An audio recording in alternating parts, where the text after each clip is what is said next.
అందరికీ నమస్తే అండి. దాదాపుగా నెల రోజుల నుంచి రాష్ట్ర రాజకీయాన్ని కుదిపేస్తున్న అంశం తిరుమల కల్తీ నెయ్యి. తిరుమల లడ్డూ తయారీలో వైసీపీ హయాంలో కల్తీ నెయ్యి వాడారు. అది అసలు నెయ్యే కాదు, పామాయిల్లో కెమికల్స్ కొన్ని కలిపారు, సుగంధ ద్రవ్యాలు కలిపి ఇచ్చేశారు, దాంతో లడ్డూలు చేశారు, భక్తులు తినేశారు అనే అంశం. దీని మీద సిట్ దర్యాప్తు చేయడం, 234 కోట్ల కుంభకోణం జరిగిందని చెప్పడం, కొంతమందిని అరెస్ట్ చేయడం, ఇవన్నీ జరిగింది. సో దీనిలో జరిగిన రాజకీయ రగడేంటి, ఎవరు వాదన ఏంటి అనేది అందరికీ తెలుసు, చాలాసార్లు చెప్పాం. ఈరోజు అసెంబ్లీ వేదికగా దీని మీద కీలకమైన చర్చ జరుగుతోంది. ఈ చర్చలో దాదాపుగా 10 మంది సభ్యులు పాల్గొన్నారు. నేను చూసినప్పటికీ సీఎం చంద్రబాబు నాయుడు గారు ప్రస్తుతం మాట్లాడుతున్నారు. నేను ఈ వీడియో చేస్తున్నప్పుడు కూడా ఆయన మాట్లాడుతున్నారు. మ్యానుఫ్యాక్చరింగ్ ఒకరికే కాదు, మదర్ డైరింగ్ చేస్తున్నారు, బిటానియా చేస్తున్నారు. అంశంగా అది ప్రత్యేకమైన పరిస్థితులపైన పోరాడాం. కడాన నా మీద వాళ్ళు ఇచ్చేసే పరిస్థితి ఇచ్చారు. నేను ఆ రోజు ఏదైతే చెప్పానో, ఇక్కడి నుంచి మీరు చూస్తే ఫతేపూర్లోని బోలేబాబా ప్లాంట్ తనిఖీ చేసిన టీటీడీ బోలేబాబాపై అనర్హత ఏటు, అక్కడి నుంచి బోలేబాబా వైష్ణవి ప్రీమియర్ అగ్రి ఫుడ్స్కి నెయ్యి సరఫరాలు కల్తీ అని సిఎఫ్టిఆర్ఐ నివేదిక తొక్కిపెట్టినప్పటి టీటీడీ బోర్డు చైర్మన్ బ్లాక్ లిస్ట్లో పడుతూ నేరుగా నెయ్యి సరఫరా నిలిపివేసిన బోలేబాబా వైష్ణవి మాల్గంజ్. సో అక్కడ అంటే ఏం జరుగుతుందంటే, ఒకటి సీఎం గారేమో మొత్తం స్కామ్ జరిగిన తీరంతా ఎక్స్ప్లెయిన్ చేస్తున్నారు. చేస్తూ 59.71 లక్షల కేజీల కల్తీ నెయ్యి వినియోగం జరిగింది, 234.5 కోట్లు నిధులు అక్రమాలు జరిగాయి, 20 కోట్ల లడ్డూలు తయారీలో కల్తీ నెయ్యి వాడారని. అంటే ఆ 5 ఏళ్ల హయాంలో 20 కోట్ల లడ్డూల్లో నెయ్యి కల్తీ జరిగింది, కల్తీ నెయ్యి వాడారు అని సీఎం గారు అసెంబ్లీలో ప్రకటించారు. సో సీఎం గారితో సహా డిప్యూటీ సీఎం పవన్ కళ్యాణ్ గారు కూడా మాట్లాడారు. కల్తీ నెయ్యిలో ఏ రసాయనాలు వాడారో ఆ పెరుమాళ్ళకే తెలియాలి, జంతు సంబంధ రసాయనాలు ఉన్నాయని ఎన్డీడీబీ రిపోర్ట్ చెప్పింది, ఆ నెయ్యి నెయ్యే కాదని సిబిఐ రిపోర్ట్ చెప్పింది, ఇది ధర్మానికి సంబంధించిన విషయం, తిత్తిదే పాత బోర్డును జగన్ ఎందుకు వెనక్కి వస్తున్నారు అంటే మీకు భాగం ఉన్నట్టే కదా, కల్తీ నెయ్యి కేసులో ఎవరు దోషులు ఉన్నా సరే శిక్ష పడాల్సిందని చెప్పి డిప్యూటీ సీఎం పవన్ కళ్యాణ్ గారు మాట్లాడారు.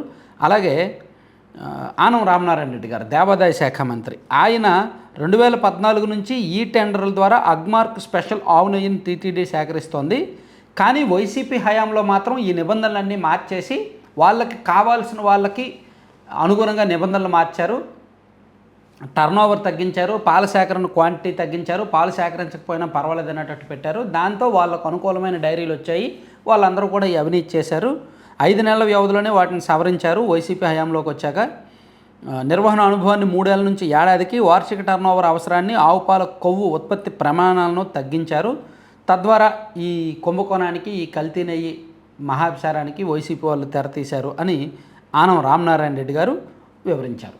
అలాగే ఈ చర్చలో దూలిపాల నరేంద్ర గారు అండ్ పలాస ఎమ్మెల్యే గౌతు శిరీష గారు అండ్ కోన రవికుమార్ గారు వీళ్ళందరూ కూడా పాల్గొన్నారనమాట. సో ప్రస్తుతానికైతే సీఎం గారు మాట్లాడుతున్నారు. నేను ఈ వీడియో చేస్తున్న సమయానికి ఇంకా కంక్లూజన్ పూర్తయితే అవ్వలేదు, చర్చ ఇంకా జరుగుతోందన్నమాట.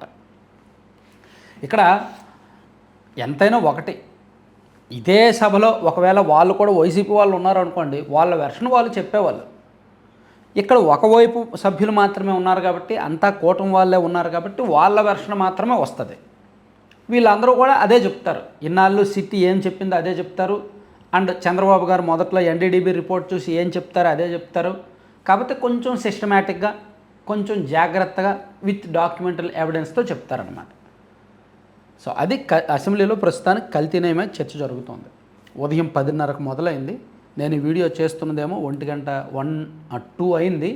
స్టిల్ ఇప్పటికీ చర్చ కొనసాగుతోంది. ఈ చర్చలో భాగంగా సీఎం గారు ఈ హెరిటేజ్కి, ఇందాపూర్కి ఉన్న లింక్స్ మీద ఆరోపణలు వచ్చాయి కదా, దాని గురించి కూడా సీఎం గారు చెప్తున్నారు. అసలు హెరిటేజ్కి, ఇందాపూర్కి లింక్స్ ఉన్నమాట వాస్తవమే, హెరిటేజ్ వాళ్ళ ప్రొడక్ట్స్ ఇందాపూర్లో తయారు చేస్తున్నమాట వాస్తవమే, హెరిటేజ్కి ఇందాపూర్తోనే కాదు దేశవ్యాప్తంగా చాలా డైరీలతో ఈ మ్యానుఫ్యాక్చరింగ్కి సంబంధించి అగ్రిమెంట్స్ ఉన్నాయి, కానీ నెయ్యి తయారీకి సంబంధించి 2 డైరీల మధ్య ఎటువంటి లావాదేవీలు లేవు, కానీ వైసీపీ వాళ్ళు కావాలని ఫేక్ ప్రచారం చేస్తున్నారు అనేటట్టు కూడా సీఎం గారు చెప్పారనమాట. సో అసెంబ్లీలో జరుగుతుంది. ఓవరాల్ కంక్లూజన్ ఏంటి, ఎవరు ఏం మాట్లాడారు, దీని మీద వైసీపీ వాళ్ళు కూడా సాయంత్రం రియాక్ట్ అవుతారు. మేబీ రేపు మాజీ ముఖ్యమంత్రి జగన్మోహన్ రెడ్డి గారు ప్రెస్ మీట్ పెట్టినా పెడతారు. ఎందుకంటే ఈరోజు మొత్తం ఒకవైపు వెర్షనే వస్తుందిగా, రెండో వైపు వెర్షన్ ఉండాలి కదా. దాని మీద ఈరోజు సాయంత్రం బొత్స గారో, లేదా రేపు జగన్మోహన్ రెడ్డి గారో, లేదా వైవి సుబ్బారెడ్డి గారో, లేదా భూమన గారో ఎవరో ఒకరు రెస్పాండ్ అయ్యే అవకాశం అయితే ఉందన్నమాట. చూద్దాం సాయంత్రం ఇంకొంచెం డీటెయిల్స్తో ఈ కంక్లూజన్ ఏమొచ్చింది, అసలు ఏకపక్షంగా సభలో ఏం తీర్మానించారు, ఏం మాట్లాడారు అనేది సాయంత్రం ఇంకొంచెం డీటెయిల్స్ వీడియో చేస్తాను.